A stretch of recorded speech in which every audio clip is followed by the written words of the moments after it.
agenda. Okay, the recording has started. Thank you, Elizabeth. And Jim, can you see the agenda there? Yeah, call the meeting to order. And introductions, myself, James Mack from Shelburne. We have Ron Kumetz. Ron Rick. Kumetz, Alberg Fire Chief. Rick. And Dominic. From Televate, we have Rick Burke, Elizabeth Herring, and I'm Dominic. And I see we have a couple Elizabeths and a Martha. Do you want to introduce yourself? Elizabeth Tracy from Middlebury PD.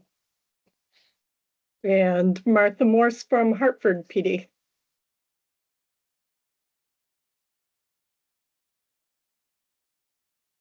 All right, we all have the agenda in front of us. Are there any changes to the agenda?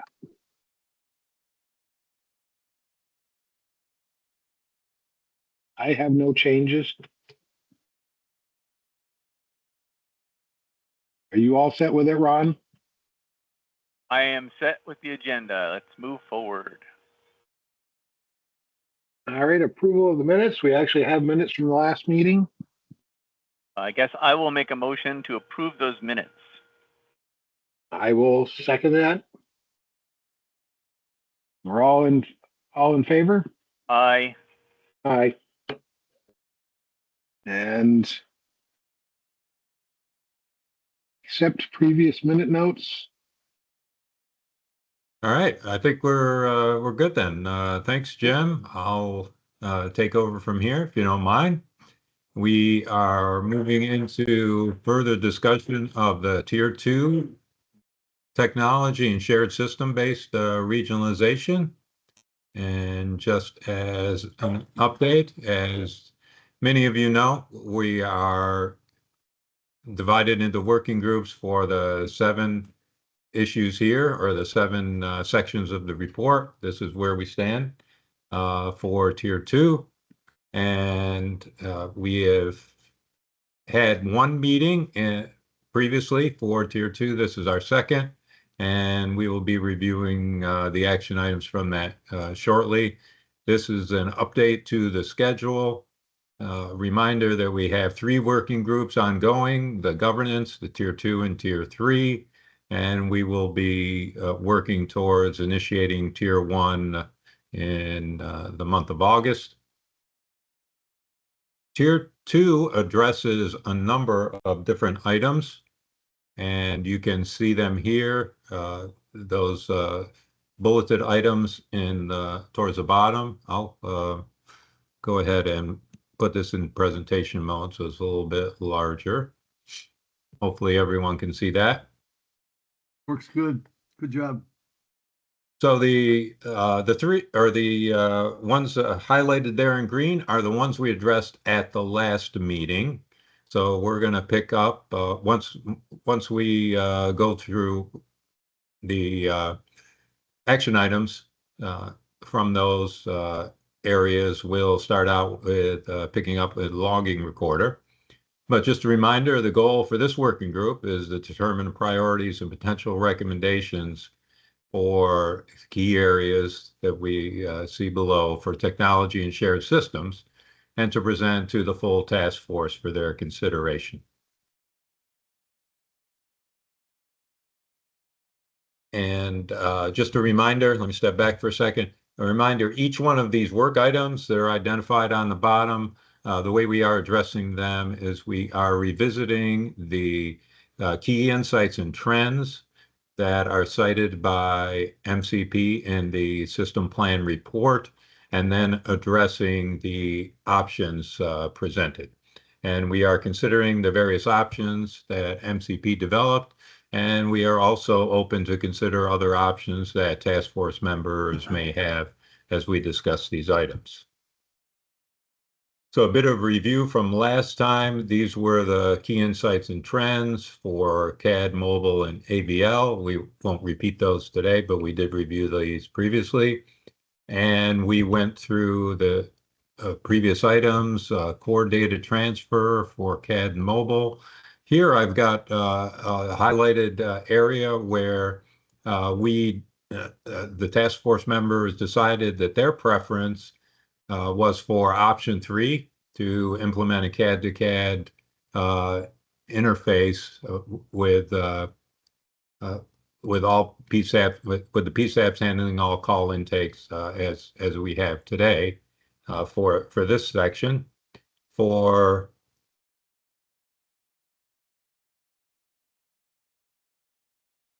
Oh, I'm sorry. I believe I have this mixed up. I'm going to correct this, but actually our preference here was on option 2 for implementing CAD to CAD with PSAPs continuing to transfer the call to the dispatch. So I am trying to catch up here. Sorry about that. But I had these backwards. 2, So- 3. You're only off by 1. Yeah. So task force members, correct me if I'm wrong, but I'm quite sure that our preference was for Option 2. option 3 here. Let me go Yeah, back that is now. correct. Yes. Our preference, your preference here was on option 2 to have CAD to CAD interface, but to continue the transfer of the calls from the PSAP to the dispatch center. Where we showed a preference for option 3 was for this area where it was recommended to develop an RFP for a statewide CAD system. Yes. So then I've hopefully straightened things out there. I apologize for that. And we also discussed statistics and reporting capabilities, and essentially recognized that better reporting would be facilitated with a statewide CAD. So the approach to that would be essentially to incorporate those requirements into the CAD to CAD RFP. And then similarly, under this area for RMS, the CAD to RMS data transfer requirements would also be incorporated into the CAD RFP. Yes. So let me just pause here for a second. Jim and Ron, those accurate representations of where we ended up last time? My recollection, yes. Yes. Great. I Thank agree. you. Thank you. So now prepared to move on to the action items. We had a few action items coming out of the meeting last week. First one was for Televate to discuss with Barb transmission of the Annie and Allie data. And Rick, do you have any update on that? I know you were trying to get together with Barb. I had a good long talk with Barb yesterday, and I failed to ask her about this. And she, I think, is off today. I texted her, but I don't. She couldn't give me an answer because I didn't. It was my failure to ask her when we met yesterday. I will fill in as soon as I get the opportunity to get back with her. All right, thanks. And I assume that applies to action item 2 as well, because those were linked together, if you will. Sorry for you that. know, I did an extensive search for geolinks, but the only geolinks I could find is a fiber vendor, a fiber company. And I think, this is an application company, and I think that this is this was Michael Wright told us about this, and I couldn't find this application. Maybe one of the task force, working group members or the public knows what this is, and maybe they can give me better direction. But I failed miserably on finding this information. Oh, okay. Well, we'll keep researching this over the next week or so, and hopefully have more to report next week. I can report on action item number 3. We took the action to get more information about power phone, which we understand can be used for providing emergency medical dispatch. The information we found out about PowerPhone was it's been around for some time. They initially provided telecommunicator training. They have now rebranded themselves to Total Response, and they provide products that include protocols for many different types of situations, covering law enforcement, fire, and emergency medical dispatch. And I have a link there for their Total Response website. If anyone is not familiar with them and wants to look into that further. Any additional items or questions on the action items? All right, hearing none, ready to move forward. So at this point, I think we're ready to break new ground and take on the next work item that's in the list. That's the logging recorder. And of the key insights and trends from the report. I'm sorry, is there a comment? Oh, yeah. Thank you, Ron. Ron just provided a link to the GeoLink server. Oh, okay, great. Links Thank you, like the Ron. cat. Yeah, that would have helped if I had the right spelling. That Yeah, tripped me up also. creative spelling is always one of my pet peeves. Well, I don't know. I will review and report back on it. Thank you very much, Ron. All right, key insights and trends for the logging recorder. There were 6 disparate logging recording systems that were identified by MCP during their site visits used in Vermont communication centers. And one agency had reported that they do not have a logging recorder or record traffic. And there were 3 options provided that we can see there for moving towards a logging recorder standard. Option 1 would be to develop a statewide digital standard requiring the recording of all law enforcement dispatch channels. Option 2 would be also a statewide logging recorder standard that also requires the recording of all dispatch channels, not just law enforcement, but EMS, fire, and law enforcement. And then option 3 was to memorialize digital logging recorder standard in statute to make it a statute requirement. Any thoughts from the task force members on those options?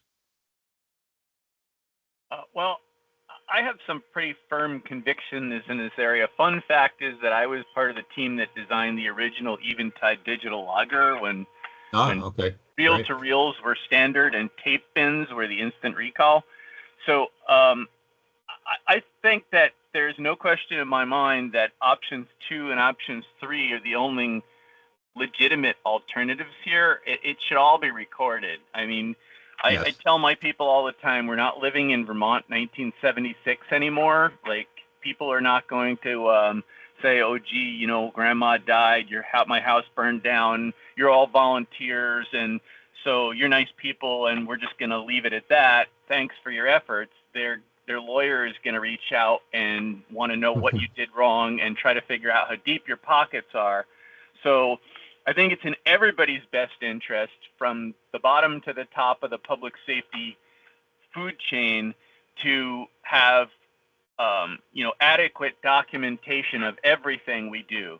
I'd like to believe that if we elected option 2, that everyone would go along with it, but the fact that there's at least one agency that has no logging recorder whatsoever, that option 3 may be the better alternative. Great, thanks. Thanks, Ron. Jim, any additional thoughts? No, I'm going to agree with Ron on this. Good.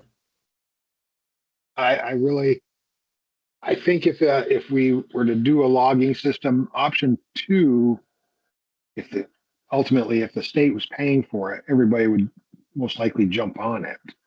Yes. But not if the state's not paying for it directly, then we may have to push people into doing it,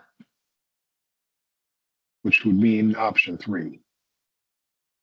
And I do agree everything should be recorded. And looping back to our discussions on the CAD thing, I think this is one of those things where somewhere along the line we need to be the adults that point out that if we're going to do this, somehow the taxpayers are paying for this. This money isn't going to appear like in a spaceship or something. So, Right. you know, for the legislature to fund it is, or refuse to fund it is just sort of like, you know, I don't even know the right word to describe it. It's, you know, shifting the blame somewhere else, but ultimately to the same pockets, no matter what. Great. Thank you. So I have a couple questions if I could.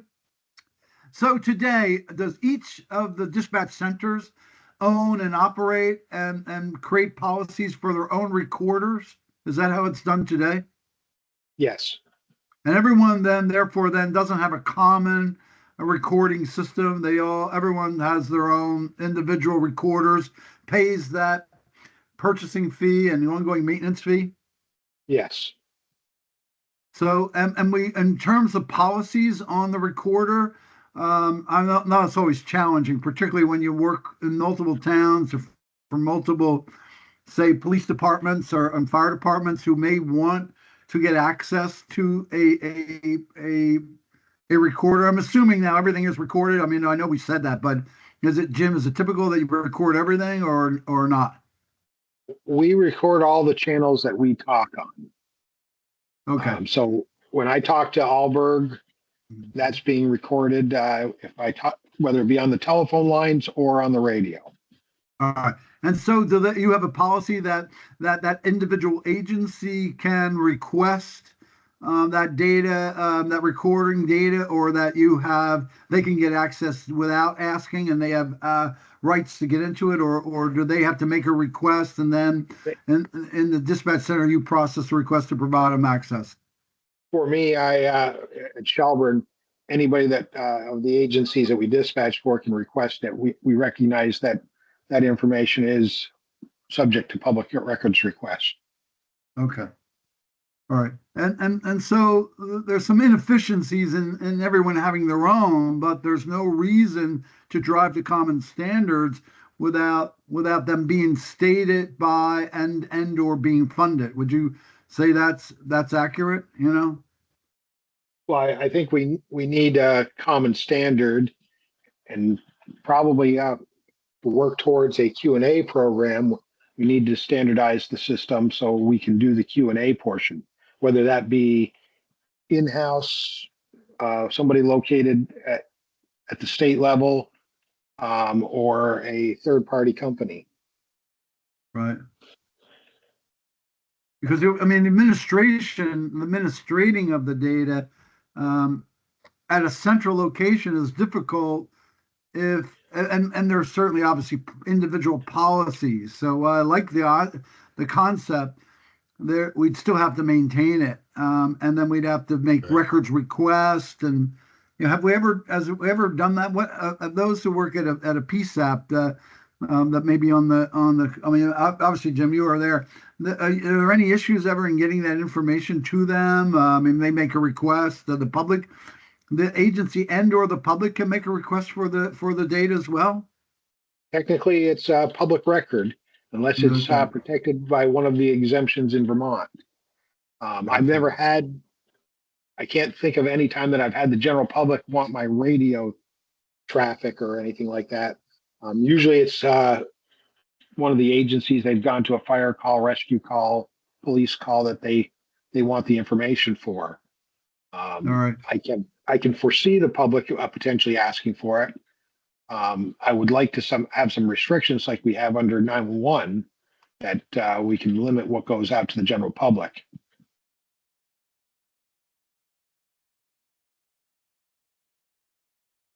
And I saw a comment there.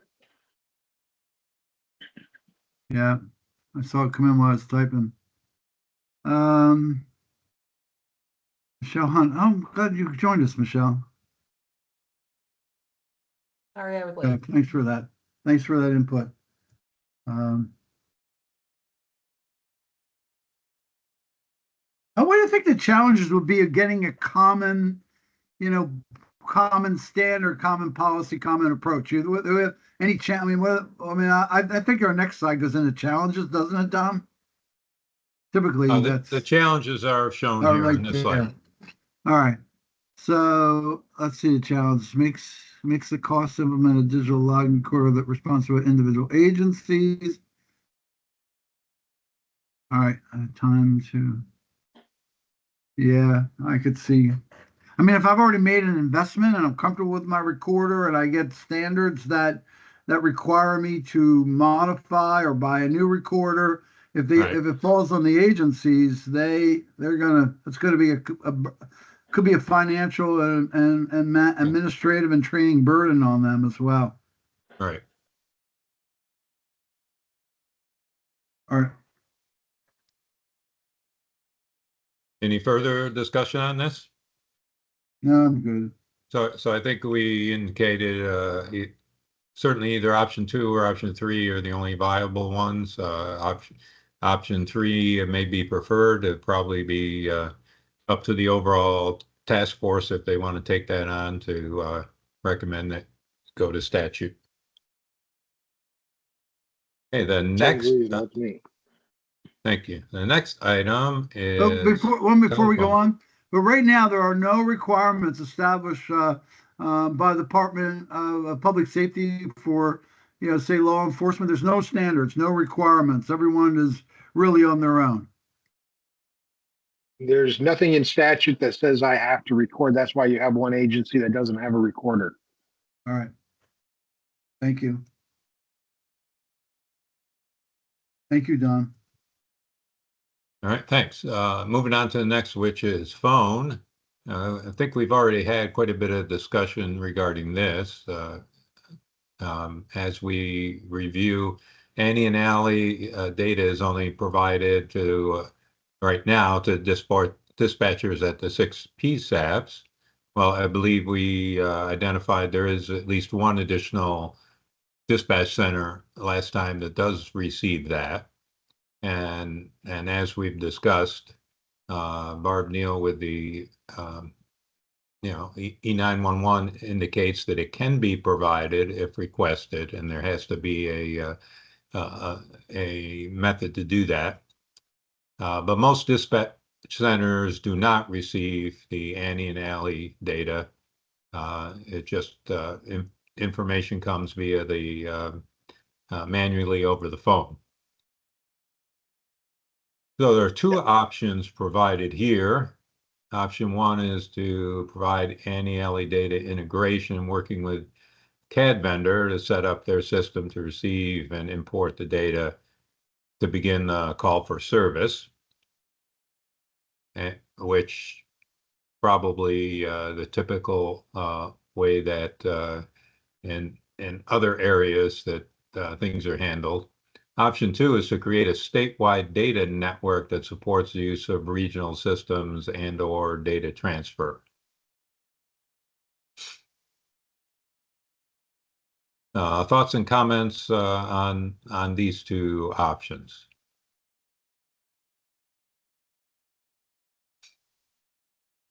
If I could butt in here, I think option 1, I think would be certainly what I would expect, at least if we proceed down the path of having a statewide CAD RFP and then implementing CAD to CAD where necessary. I would certainly envision that the transfer of data, both Annie and Ally data, as well as other data pertinent to the call, would happen as part of that CAD system that would be that all dispatch centers would have access to. So I'm not sure, without looking further into this, what the additional capability option 2 provides.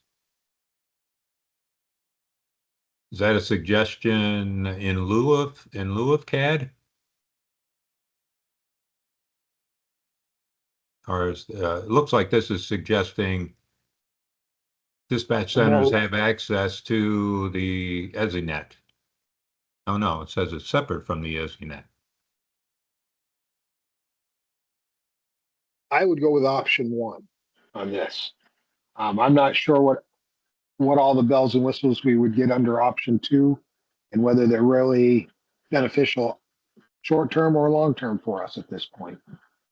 Yeah, I'm kind of in the same boat, Jim. I'm not sure what option two benefits are. Ron, your thoughts? Yeah, I would have to agree. I mean, I think that based on my feeling that a statewide CAD system is the way we should be moving, then all the issues with CAD to CAD transfers start to be minimized. And I think looking at that, at some of those alternatives where things that need to be done if you don't have a statewide CAD system, all of a sudden starts to increase the cost of not having a statewide CAD system, which I think is a beneficial thing to do in the cost analysis. Absolutely. Thanks. Anyone else have comments on this, Rick? Yes, I have a couple of questions and maybe some of our guests can answer. Barb has indicated to us that the E911 board can provide anti-alley data. In fact, that was one of my action items.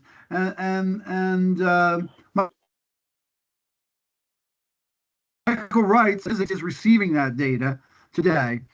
It's not coming into CAD. It's not provided by Valcor. It's that GeoLinks, and I have to look at it. But that's seen the GeoLinks looks like a server that they maintain for delivering the data. And so I see. Let's see. We just got a comment from Michelle. I believe St. Johnsbury PD gets it. So yeah, I agree because Barb says that they are delivering it, and so my question is to the team. I think everyone has indicated that receiving that data it has benefit. And I could see, going option one down the road to obtain it via, the CAD so that it's more seamlessly transmitted, shared where needed. But today, it may take an intermediary solution, and it is happening. But would it be beneficial to have now?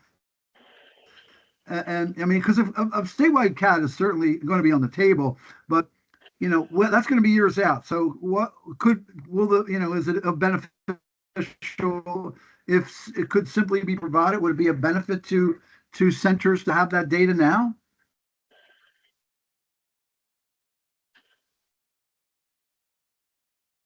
I think it's beneficial to get the data at the earliest possible time to help generate a call. And that's what having it come right into the CAD system would do. If we can do that today, I think it would be great.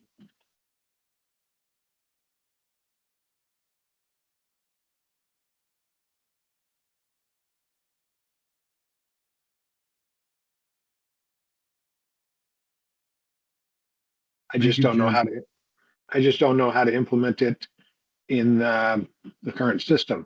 And I think Michelle has Yeah, Go sorry. ahead, I just wanted to clarify that it's St. Johnsbury PD, I believe, gets the anti-alley data some way, possibly with the map, but it's not integrated into Valcor. Right. Mm-hmm. Right. Yeah. So receiving it, Michelle, I mean, does it? We were actually setting up a meeting with Colin to talk with him, and we'll make sure we ask that question. Is it a benefit even though it wouldn't be integrated into Valcor? Would it be a benefit to your center? Yeah, and I believe we've actually explored that in the past because not all of our consoles have the 911 equipment. So if we've got extra support on that are sitting at one of those desks that doesn't have the 911 data coming in, they use that a lot for situational awareness and they can already see the information coming in on the 911 system so they can kind of prepare like, oh, I see Shelburne's on a call with whatever town, so it's probably going to be coming this way. And so you're kind of like you're preparing yourself before the call even comes in to start, getting ready to get that going. Thank you. We are going to know how it can be requested, and that's my conversation with Barb to get back to that I'll share back with the working group in fulfilling our action item. All right, thanks, Rick. Any further comments on telephone? Our next work item. Martha says that we do have NELE at Hartford to CAD. So yes, the CAD's the key. We had it before with the Spillman Flex system, now Motorola Flex. When we migrated to Valcor, we didn't get that, and it Right. stopped. Well, Hartford still uses Spillman, correct? Or the Motorola Flex, Yes. right? Yes. Yeah. Okay. Okay, next work item is That's funny, Michelle. Michelle says, "Stop bragging, Martha." yeah, I was actually thinking the That's so same funny. thing. Martha's showing off again.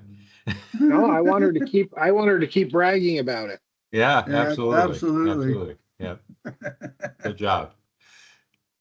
Fire station alerting and paging. The insights that were recorded by MCP, at least 7 different fire station alerting systems, and I think they're lumping paging into that, are being used throughout the state. 2 of the 7 systems are used solely for alerting. Only 2 of the 7 are being used solely for alerting fire stations. There's no standard alerting method currently, and the lack of CAD to CAD interfaces and the no call transfer policy result in delays alerting fire and EMS stations when there are across multiple dispatch centers. So the options presented by MCP include implement CAD to CAD interfaces with the PSAPs and continue to transfer the caller to the dispatch center. And option 2 would be to implement CAD to CAD with the PSAPs handling all call intake supporting Bob policy that are not transferred. So this was similar to a previous item that we discussed. I think we had 2 options similar to this. So previously, I think Jim and Ron, you were both in favor of continuing the transfer, the actual call transfer, but certainly, I guess, don't let me speak for you, but I assume it would be, helpful to have that data come via CAD to CAD. Yes. Yes, I agree. So does that mean there's a preference for option 1 in this particular category? I'm towards option 1. Yeah, I think option 1 is the best bet. I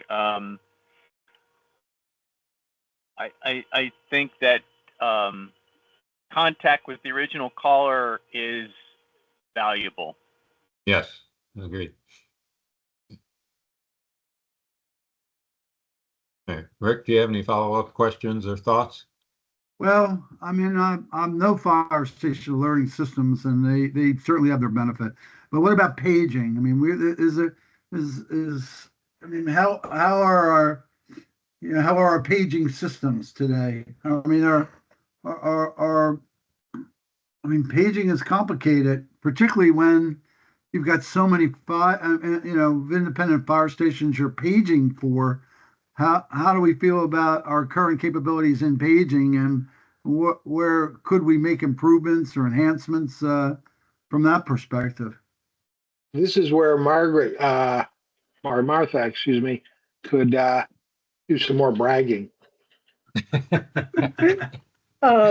So with Hartford's system, we do have the station alerting. It does the paging for us automatically. So as soon as units are placed on the call, the pages are sent out over the radio.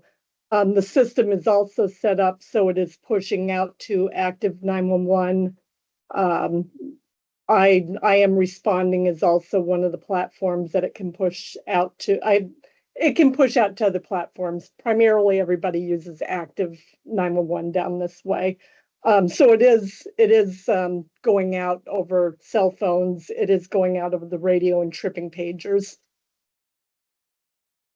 So Martha, if I could ask, you use fire station alerting. So does that mean you have some occupied fire stations? Do you have any full-time? Yes, Fires? in Hartford, they also have the piece where it is turning on the lights in the bedrooms at night. It's alerting over in their stations. It's giving pre-alerts that a call is coming in.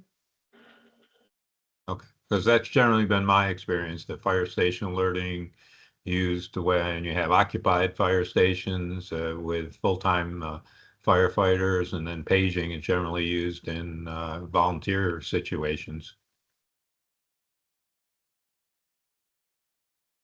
Is that consistent with how it's used here in Vermont? Yes. That Yeah. Well, that sure simplifies the effort on behalf of the dispatcher to alert, notify. When it's all handled by the CAD, you mean? Yes, Yeah. yes. And when not, though, I mean, how those who do not have the CAD, Jim, is there any lessons learned or risks or recommendations? Well, by being able to take that call in and have the system push it out automatically for me, it allows me to focus more on the caller or other tasks that might be occurring at that same moment.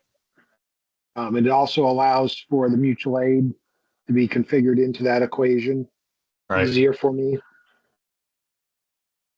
Well, and I think that having an automatic way to handle the active 911 and that kind of stuff is imperative, because the reality is that it's only an adjunct system. It's not a primary alerting system. There's just too many pieces to the puzzle, from the broadband connection at the dispatch center, to the broadband connection at active 911, to their ability, their systems and servers that actually generate the messages and generate them out. And then of course there's the cell phone carriers and their coverage. And I try as much as possible to make people understand that the cell phone carriers do not guarantee that those messages will be instantaneously distributed, but they refuse to listen, because every time they try, they think that they got the message that somebody sent them right away.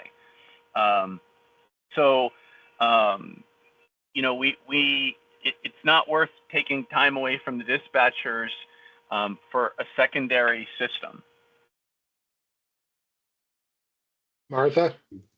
I totally agree with him. It's another tool in the toolbox. It shouldn't be a primary source of getting the call out to people. It's handy, it's useful, but it shouldn't be 100% relied upon.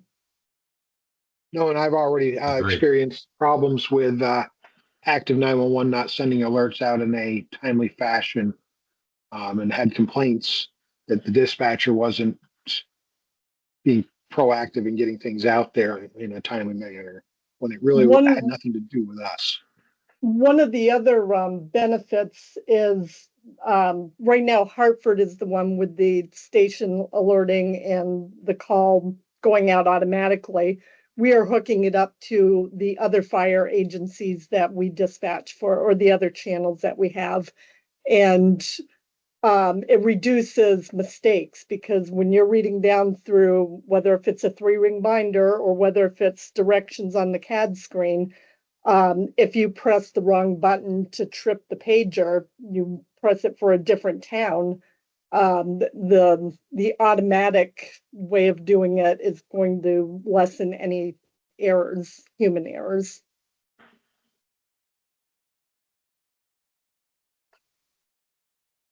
So can I go back to paging again? I understand that active 911, I am responding, these these creative solutions that are delivered via text have benefit, and they should be a secondary. But are there any challenges today that any of you are experiencing over the paging network? Because when we when we get to the point where we're going to be talking about the land mobile radio networks, we're going to be, we were obviously are going to be looking at paging as well. And so since paging is here with fire station alerting and paging as a that's the primary notification, is there anything that we should document and perhaps provide recommendations for improving paging networks? I think if you ask every fire department or rescue squad out there, that they would say they do have some problem areas. Specifically, can I tell you where they are today? No, but I know that you can probably ask every agency out there, and they'd say that they have some areas that are weaker and they don't get the notification. All right. But I think that the other side of that coin is that if we make substantial improvements to the portable coverage and the mobile coverage that these agencies have, they're paging on the same system, so their paging will just be improved when that happens. Absolutely agreed, Ron. Yeah, generally they're using the same system, right? And we have one comment. Michelle? Yeah, I also just wanted to bring up the fact that, I can obviously only speak for our centers, but down in Westminster, when they're covering the Rutland area, they've got almost every fire and rescue department in that county.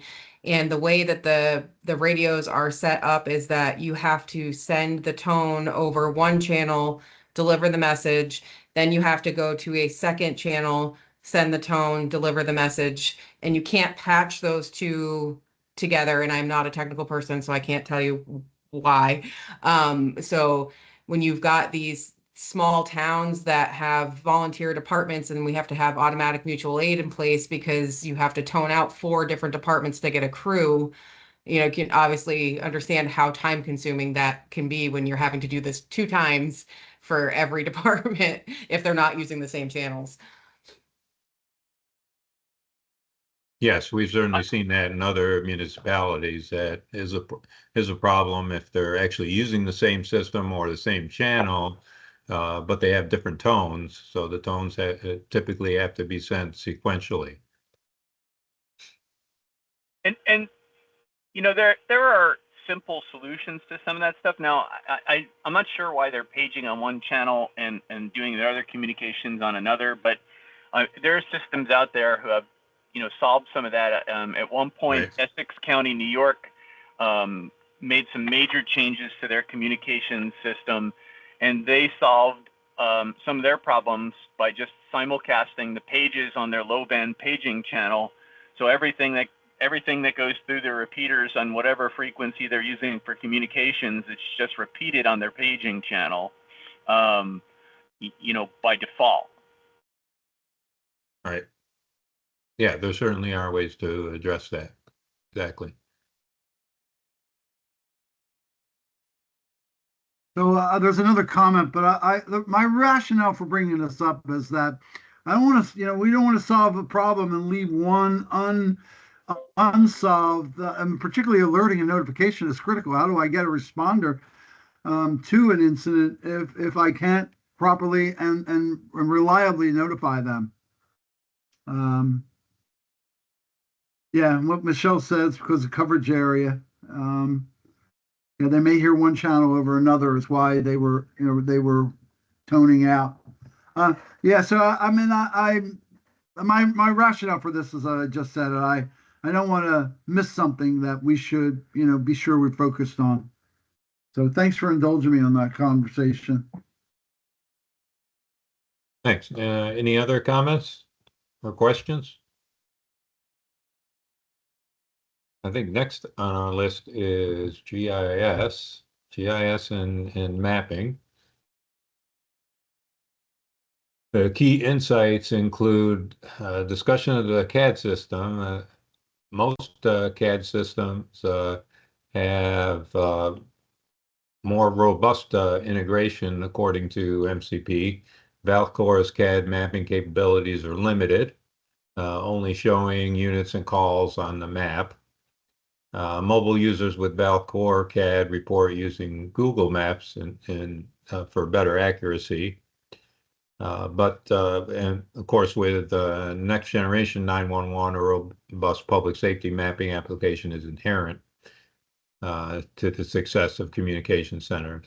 So I guess I'll ask the first couple of insights here regarding shortcomings with Valcor. Is that consistent with what task force members and other guests on the call have seen? Yes, I've seen where it will not. I can use Google Maps to map a location, but yet when I put that call into Valcor, it might give me a street in the neighboring town rather than the street in the town that I want it to be. I'm not sure where their data set is coming from. Right, right.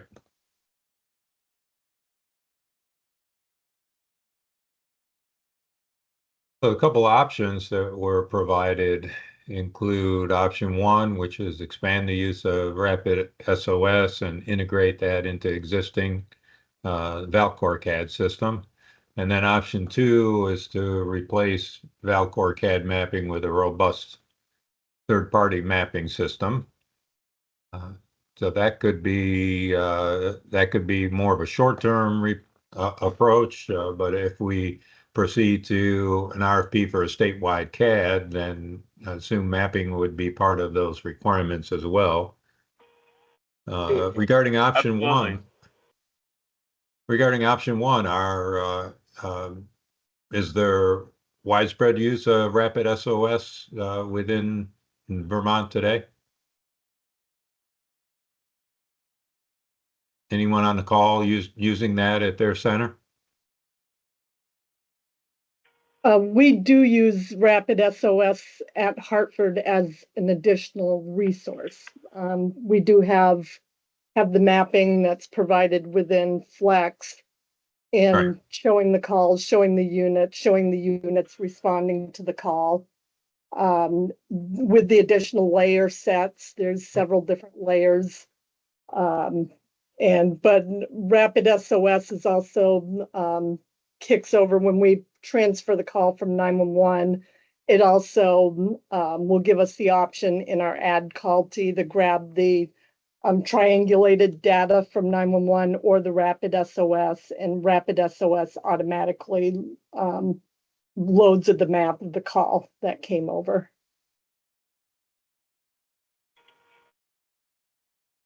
Jim, are you using that in Shelburne? No, we're not. I've been looking at it, but we haven't moved in that direction as of yet. Okay. Obviously, there's a cost involved there as well, right? Yes. Well, depends. Some of it's free, Jim. We can talk Yeah, later. Yeah. Depends what bells and whistles you want. Right, right.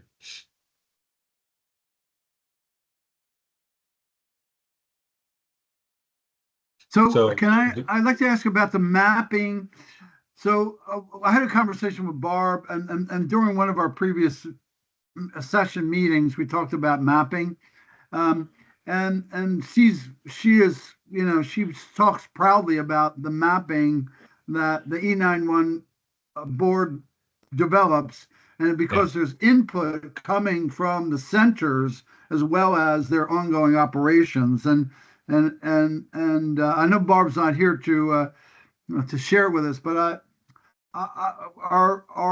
my question is does the E911 board provide you with accurate map data? And do you have an ongoing relationship where you share the data back to them and they share it back to you? Talk a little bit about how the current E911 mapping solution and process works, and maybe how it could be improved.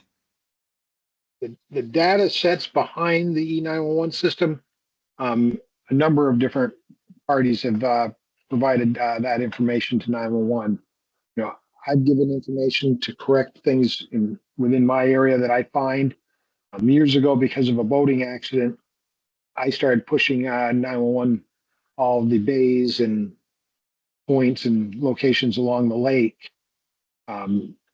They've also gone out and got other data sources from Green Mountain Power and Vermont Electric Co-op and so forth. So they do have a lot of data sets. There's a difference between the data sets and the actual software being used out there.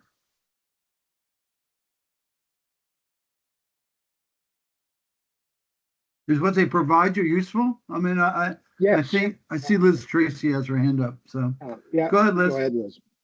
So we use Rapid SOS. So when a 911 call comes in, it will automatically populate our Rapid SOS so that we can see where the call is coming from. And then we can get ready to hopefully take a call, or it's going to fire and rescue. We also use the E911 viewer, which helps us because that tells us who first responders are, because we not only dispatch for Middlebury Police Department, but we also dispatch for the Sheriff's Department. So if they're out somewhere in Addison County, we may not get that 911 call through Rapid SOS because that's only for our town. But I can go to the 911 viewer map. I do not rely on the Valcor map. It's either too slow or not accurate. I can Google something faster or go to the 911 viewer map and get the information I need. Plus, there's so many layers to the 911 viewer map. If I need a poll number, I can look that up. I don't know if that's Liz, helpful or not, but yeah, thank you, Liz. What is the 911 viewer map? Is that the GIS information provided by the E911 board? Yeah, it's a Yes. GIS mapping product Okay. with all the data sets. So, In fact, that product has all the data sets. We don't have all those data sets available to us on the 911 system, but you can get all the data sets there. Okay. But that's a separate application, obviously, than CAD. Would it be helpful to have that integrated in with CAD? absolutely. Yeah. Yeah. I'm ready to go back to Spillman. Just saying. I'll mute myself now.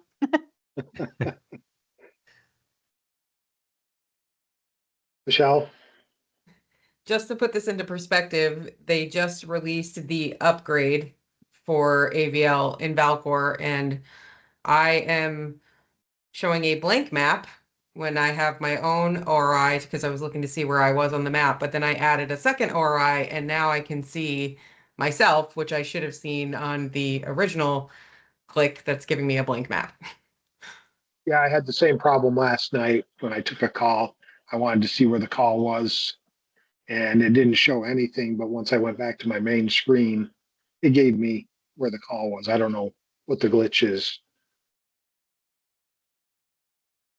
So The Rapid SOS is a huge tool for those of us that aren't a PSAP, but being Mhm. able to do CAD to CAD would be wonderful. I think when you were talking earlier about the E911 data going to agencies, there used to be a thing called limited secondary PSAPs, which is maybe what St. Johnsbury is listed as now, where they would have some of the equipment.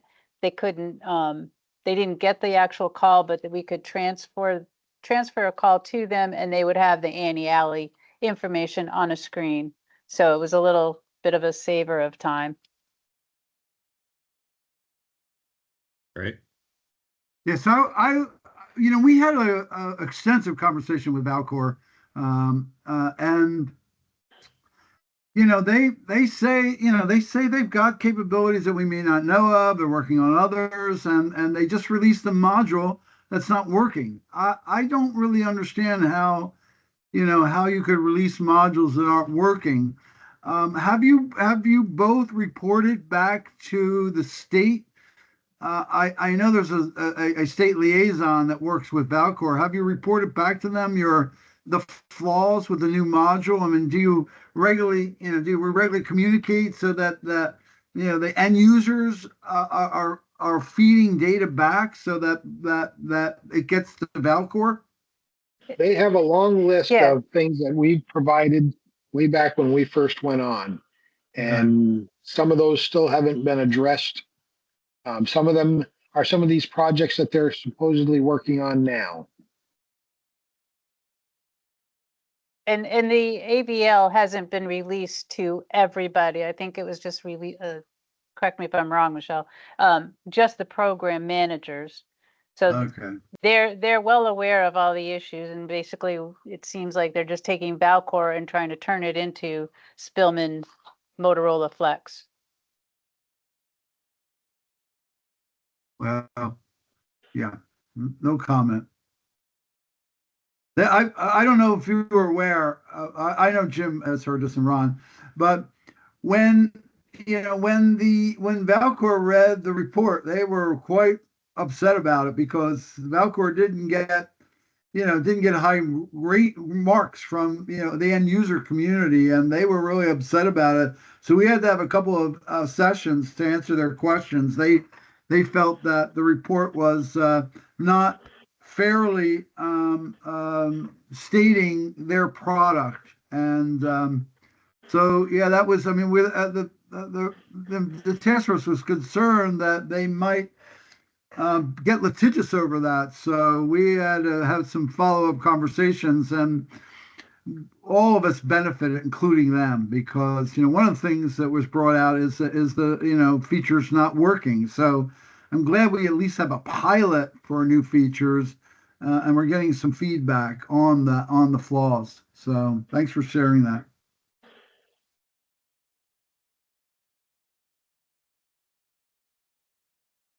So what are our thoughts regarding the way to move forward here? Are we looking at potentially a tiered approach where there'd be a short-term solution, possibly followed by a long-term solution? For example, expand the use of rapid SOS in the short term, and then implement more robust mapping in the long term, possibly as part of the CAD RFP. Is that viable? That's what I would love to see.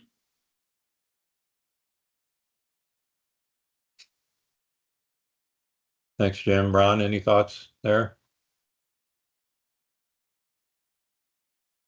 Sorry, I couldn't find my mute. It's all right. I don't. I'm going to say that I'm going to defer to comment because I haven't sat in front of a console and tried to make use of this information myself. I can see the points, but I think this is a place that the dispatchers need to weigh in, and we need to find the most functional solution for them. Great. Thanks for that. Rick, do you have any further comments? No, only that. Yeah, my only question is: rapid SOS is, as all of our guests have indicated, and Jim as well, is beneficial. Do we know if there's kind of global use of rapid SOS throughout the dispatch centers and PSAPs, or if not, should it be? I know that quite a few agencies do utilize it, and Rapid SOS, I believe, just bought IM Responding. And we are looking to do a training on that in September, hopefully. We're just waiting to get that all set up. So I think I think it is. It's a huge tool for those of us that aren't PSAPs, that are communication dispatch centers. Martha? So comparing what we have for a map on Flex with Rapid SOS, they're both very useful. We have a lot more layers than what Rapid has. So like the layers that are in at the state level with the 911 map that has several levels, layers, and Rapid doesn't have those layers, so they both serve their purposes, and maybe Rapid can add those layers. I don't know if that's helpful or not.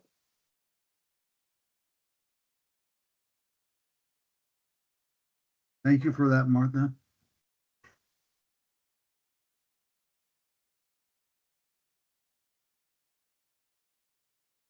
Okay, team, are we ready to move forward?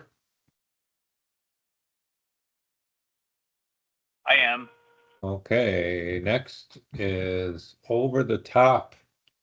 And I guess that means internal or integrated applications. Some of the key insights, there are multiple different and disparate systems in these areas, to these applications areas being used by agencies. There is more information. Most agencies, according to this, have implemented SOS cameras for responder. Agency uses a multitude of platforms to enhance their operation and responses as the CAD system does not provide specific functionalities. Now, some of the recommended options, and here we have two. Option one, develop a statewide work group of regional representatives to determine appropriate systems to standardize statewide. And option two is to standardize which systems are recommended by the state and provide access to these systems via a statewide contract vehicle. So it sounds like one would be to identify useful applications, but then it would be up to the individual centers to implement or purchase those. And option two looks for a statewide recommendation with statewide contract.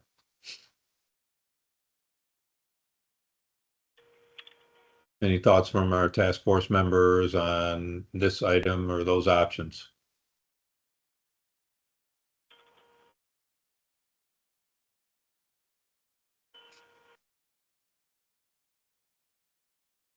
So I personally like option one, but I also like the last line of option two, where there's a contracting vehicle that the state has or leverages one that one of the Right. The dispatch centers has, that would make available certain over the top and alternative applications that could be purchased, and avoid having each agency have to do their own contracts. But a working group of representatives from the community is best, in my opinion, than having the state say what those are, because it's from the bottom up, and then making available contract vehicles. That's my own personal opinion.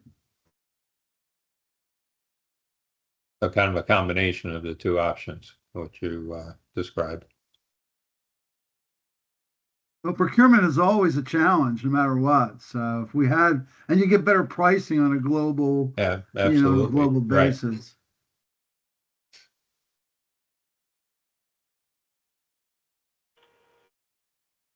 Any other thoughts from task force members or visitors on the call?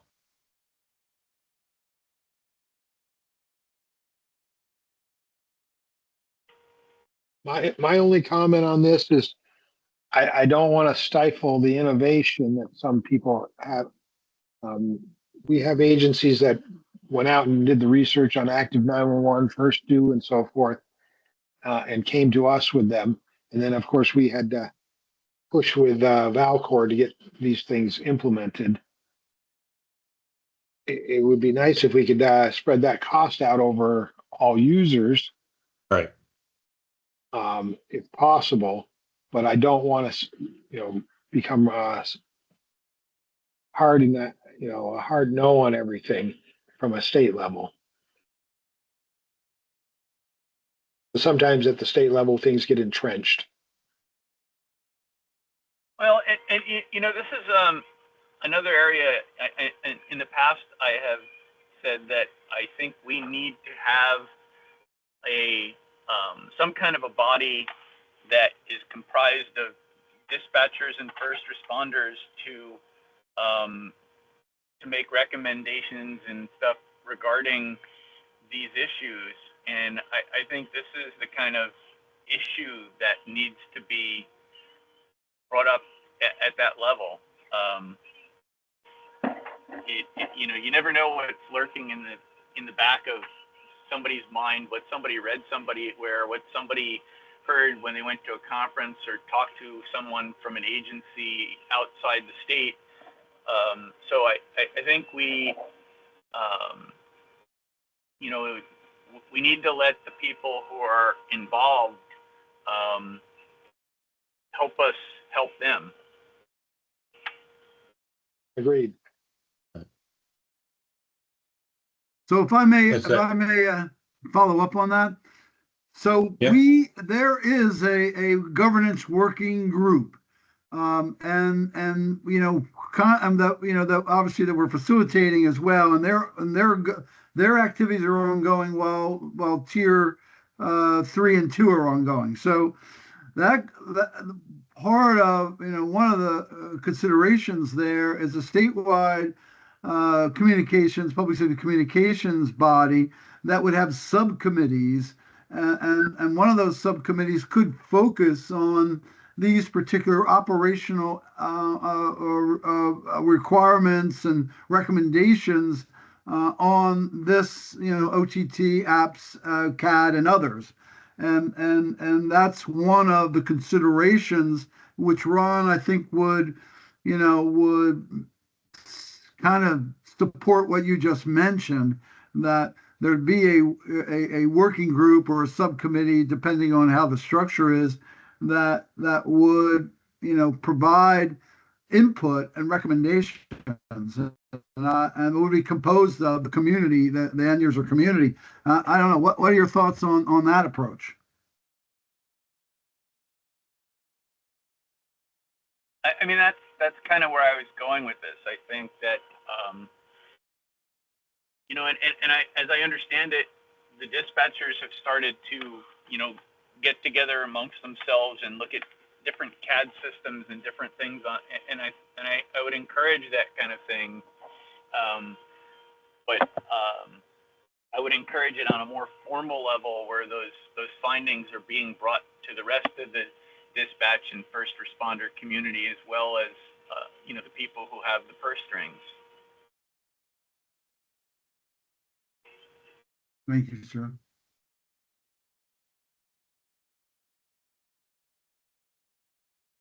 All right, moving on to our next item, which is non-call processing and dispatch systems.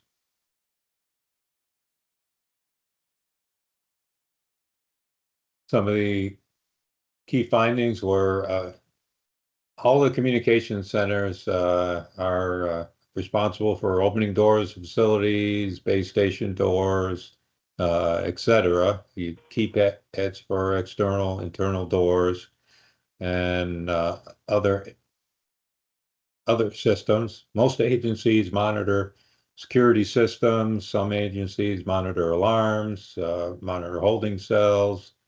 Most agencies have walk-up windows. I think we've talked about this type of thing before in one of the other, in the tier 3 meeting, the ancillary duties. So this is addressing it in a somewhat different manner. There's a couple of options recommended by MCP. One is to collaborate with local agencies to determine best path forward to complete these ancillary duties. I don't know if that means on an individual basis or more regional. And option 2 indicates, suggests collaborate with state and local stakeholders to determine the best method and consolidate some of these ancillary functions at statewide or regional level. I think this was looking at it from the standpoint as if we merged all of the dispatch centers into the 6 PSAPs. Mm-hmm. How would we handle the window service in one of the other agencies, Middlebury, or in Springfield? Right, right. How are we going to manage the monitoring the cameras, or if the officer has somebody in a holding cell? I mean, technology wise, you can remote that stuff to different locations. You can have Certainly, certainly some of window that you service. can. Yeah, the walk-up window is kind of difficult, and yeah, Well, you you know, can have unless you do it actually via two-way video. communications. I'm sorry, what was that, Jim? You can have the two-way Yes, conference.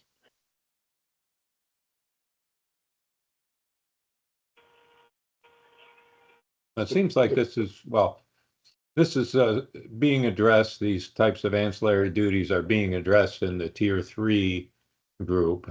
I guess this is approaching it more from a technology standpoint as Yeah. to, how do you, if you consolidate some of that or make it supported through a regional or statewide basis, how do you support that via technology? And the other question I have here is that some of these, if you were to do this so-called consolidation into the 6 PSAPs, do we really want to bring that window service to that PSAP? Or is that local municipality going to have somebody Monday through Friday, 9 to 5 to do the window service? Right. Just using that as the example.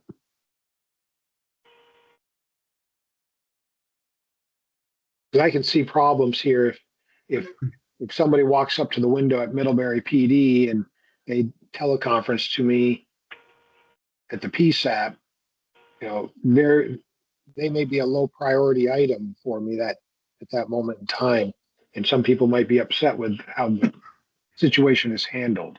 I can see problems there.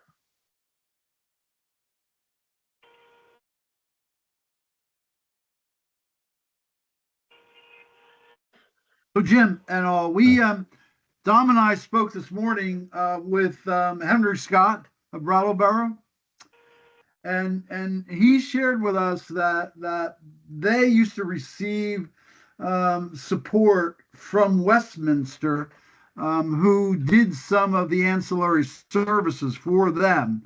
Most of them were related to warrants. Warrant lookup and others. And so they say, indicated that was beneficial to them.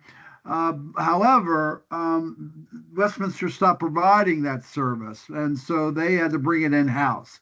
And so, some of these items, yes, maybe security, some of this could be remotely monitored, but a lot of these can't be. There are a certain level. And my thinking, you'd have to divide up those that could be done and those that couldn't be done, Right. That's kind of how we're addressing it, Tier 3.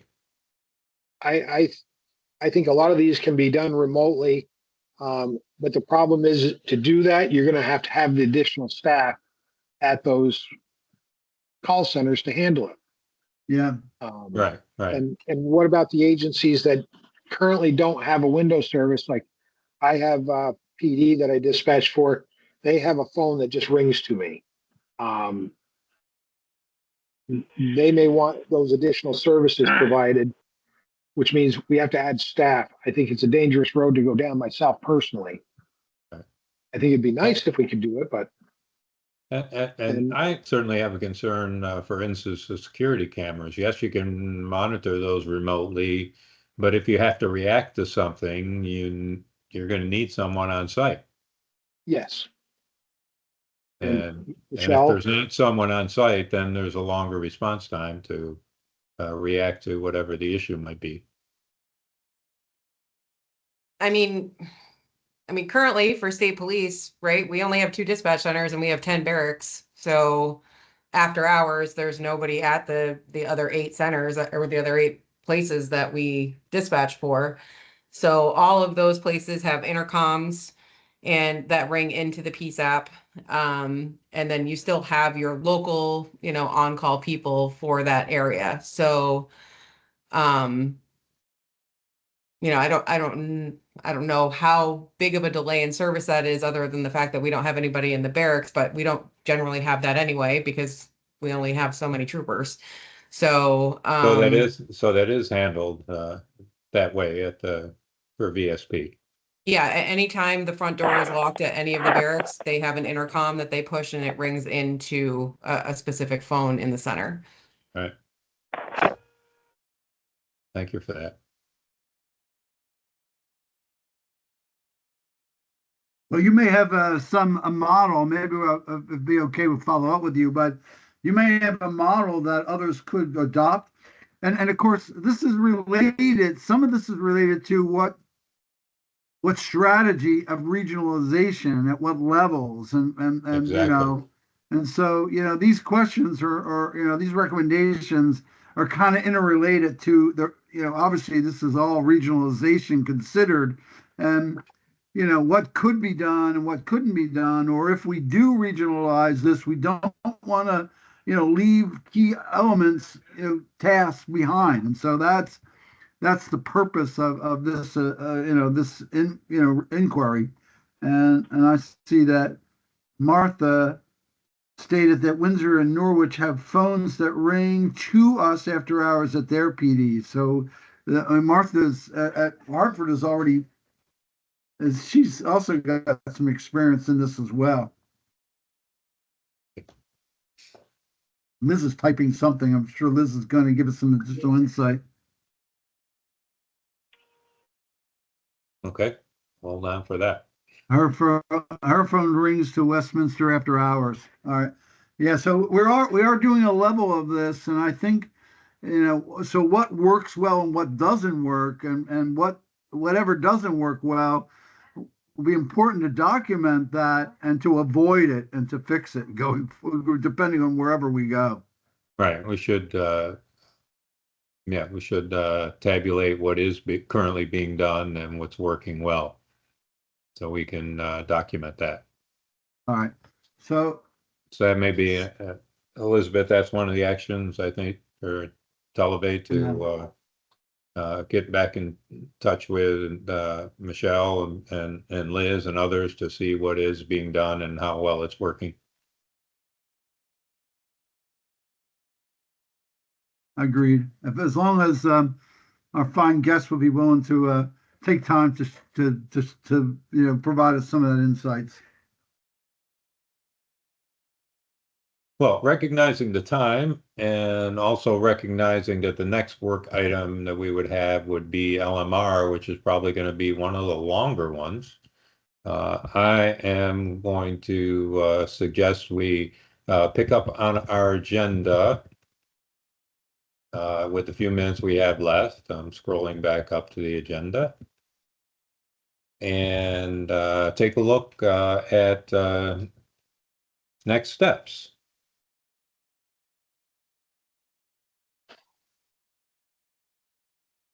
Well, we have the action items, still have some outstanding action items from the previous meeting. And I believe we have a couple of more that we've accumulated at this meeting. We'll work to document those as we have previously and be prepared to report on those at the next meeting. Jim, you want to take it from here? We already have the schedule for our next meeting set up. That's right, next Friday at the same Friday, time. same time, same place. Any public comments from any of our visitors?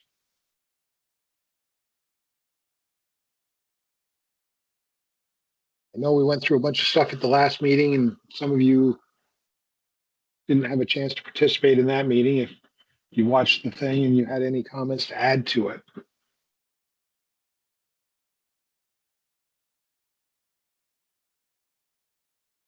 Thank you, Liz.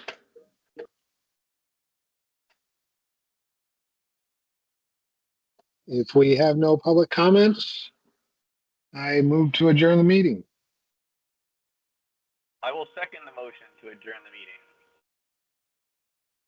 Sounds good. And I'm in All favor in of that favor. motion. Same here. Hey, just a question. We do have our next meeting scheduled, correct? For Yes. Yes, next Friday. Next Yeah, we do. I Yeah. just want to be sure that I think Michael is away this week. So I think Yeah. he He indicated was that in Las Vegas for a training.